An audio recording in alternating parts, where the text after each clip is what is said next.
this point, we are assuming that you guys have a jointed edge on your board. So if you take a look at your board that you're working with, you have to make sure that you have that one straight jointed edge, all right? You don't need both sides jointed.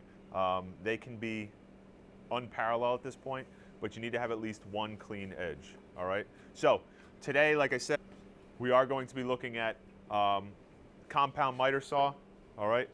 This goes by chop saw. A lot of times you guys use the chop saw. This is the technical name, or the real name is the compound miter saw, all right? Reason that this is a compound miter saw, if you take a look, is we have the ability to move on this axis, all right, to rotate like this for 50 degrees to 50 degrees. And we also have the ability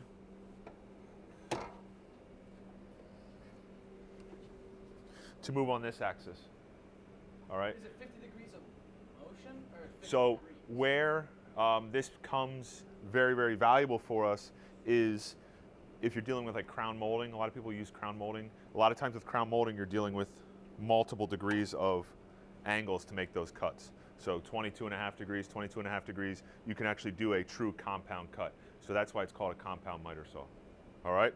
So today we're gonna go over the safety of this tool as well as proper setup. If you take a look, this saw has what are called positive stops, meaning that when you take a look at this, it snaps in to multiple different degrees. On this saw, we have this little pin which sets our angle. In other words, it's the readout pin for the angle. Do not rely on these pins, all right? Just like many other pieces of equipment where we really don't rely upon those. These pins can get bumped and get moved. If you're cutting a 90-degree cut or 0 degrees, this should be set close to 0. Move for that positive stop when it snaps in. And then really what you want to do is double check this with a square.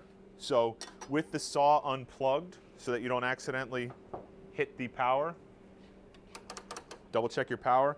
At this point you can lift up the safety guard. This can come down and you can actually check your squareness with a square against the blade on that axis to make sure it's truly at 0. And you can also check this axis by placing the square like that and making sure that it is at 0. If there was a gap between the blade and that, you would know you're not truly at 0, okay? Saw can get plugged back in. As stated in the earlier safety stuff, you want to make sure that, number one, you're following all the other safety rules when you are using this. Safety glasses, sleeves are rolled up, dangly clothing and so forth is taken off, jewelry, etc. Also want to make sure that the guards are in place. This is one of those machines where it does have a guard in the front, okay?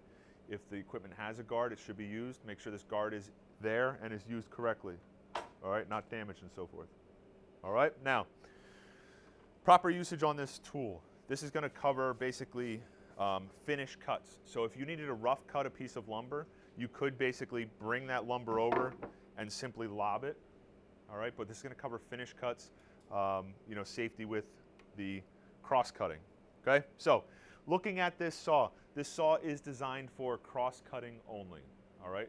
With that said, you look at your grain, you need to be cutting across the grain, all right? Do not try to cut with the grain or rip with this saw. It is not designed for that. So this saw is for cross cutting only or at angles as we stated, okay? As we spoke about having a nice clean edge, you want to make sure your jointed edge is against the fence, all right? I've seen people in the past where they basically joint an edge and then put that edge towards them, which is doing no good. Make sure that your clean jointed edge is against the fence, okay? This is a two-hand operation. Your left hand is going to go on the left side of the wood, basically 6 to 8 inches away from where the cutting action is taking place, okay? So if you, in your mind, you don't have to physically sit here with a tape measure and say, all right, I'm 6 inches, I'm good to go. But in your mind, you need to physically think about 6 inches being away from that saw blade, all right? Your hand, you want to basically make, with your fingers on top, thumb underneath. You want to think about having a tennis ball positioned under your hand in between the wood and the actual hand. Your thumb is not out to the side, but is physically tucked under so that you don't lose track of your thumb when you're using this saw, okay? We've seen accidents occur where people basically have their thumb out, forget that their thumb is out, and end up cutting a piece of their thumb or forget that their thumb is there. So if the thumb is always under your fingers, it's a good habit to get into, okay? Fingers like this, just like the tennis ball underneath, like that, okay? Your left hand, you want to keep somewhere in between this fence, this metal fence area, but you also want to make sure that you are about 6 inches away from that blade line, okay? Your jointed edge goes against the fence and tight to the fence. You do not want to have any particulate between the fence and the board. That is going to give you an inaccurate cut. It will no longer be 90 degrees because of that particulate, all right? I've exaggerated this, but I have a 1/4 inch gap here, all right? So prior to using it, make sure that all the particulate is cleaned away, you don't have any wood chips, etc., okay? If I needed to make a finished cut at, let's say, 36 inches, the correct means of doing this is first examining your board, all right? Looking to see what you want to include or exclude. I see this knot down here and I'm saying, wow, it'd be nice if I could actually lose that. 36 inches doesn't give it to me, so I'm gonna have that in there. Okay, I can cut that knot off, that one will be in. So looking at it, what I'm going to do is square this edge, take a measurement from that square edge, and measure down there. Okay, so for that procedure, what I'm going to do is slide this board to the edge, as we spoke about. I'm going to take as minimal as possible, and then on the next cut, I'll show you how to compensate for the actual kerf of the saw. All right, so on my left side here, or on my first cut rather, left hand is fingers on top, thumb under. My right hand is on the actual saw, on the trigger. I'm going to bring the saw all the way back, squeeze the trigger, bring the saw all the way down, and then forward while under power, okay? Prior to bringing this saw up, you want the blade to come to a complete stop, and then bring the saw up, okay? So let me show you. Left hand down, squeeze the trigger.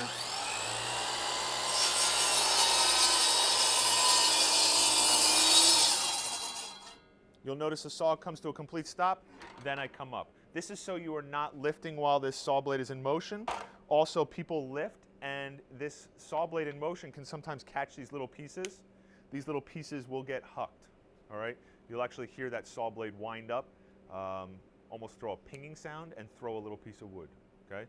So with that said, when we look at the danger zones or the danger area on this piece of equipment, you obviously have the direct blade path under the saw blade, okay?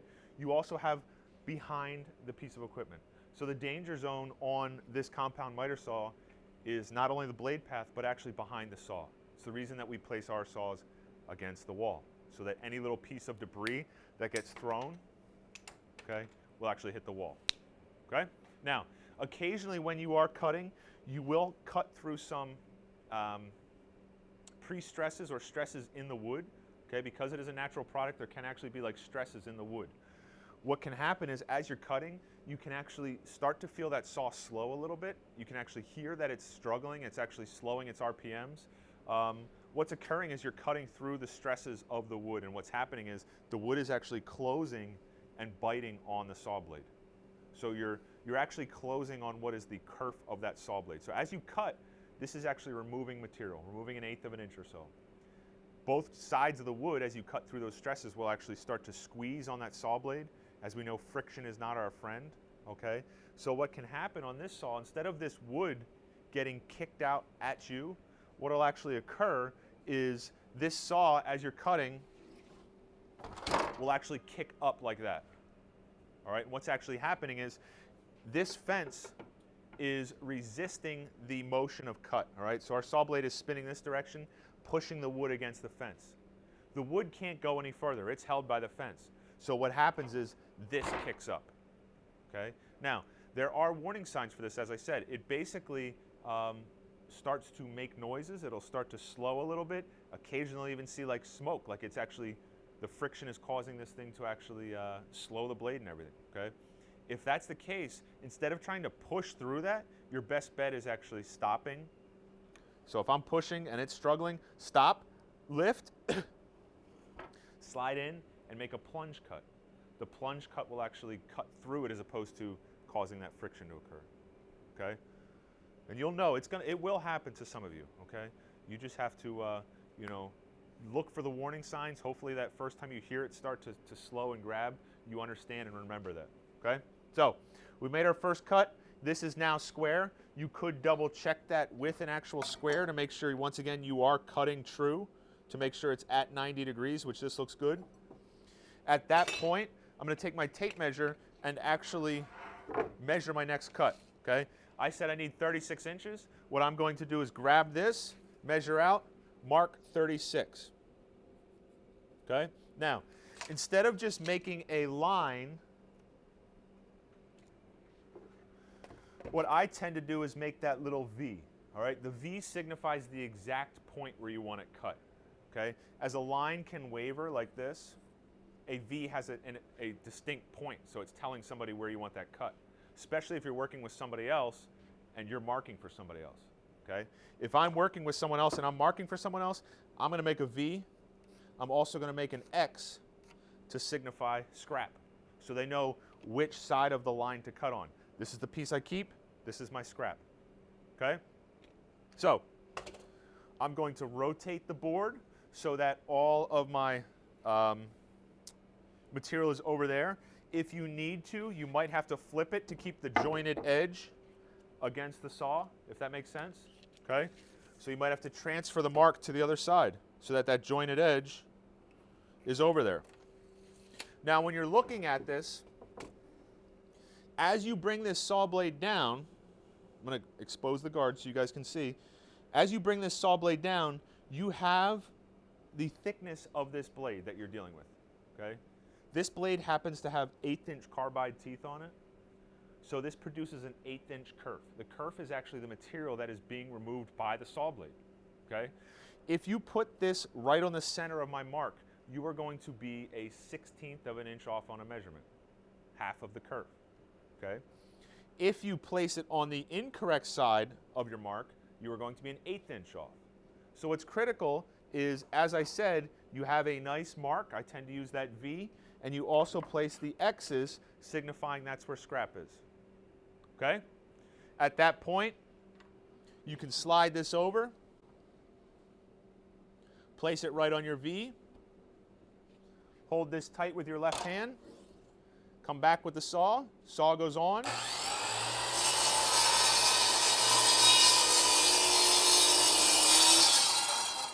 Wait for it to stop and lift up. This is your scrap.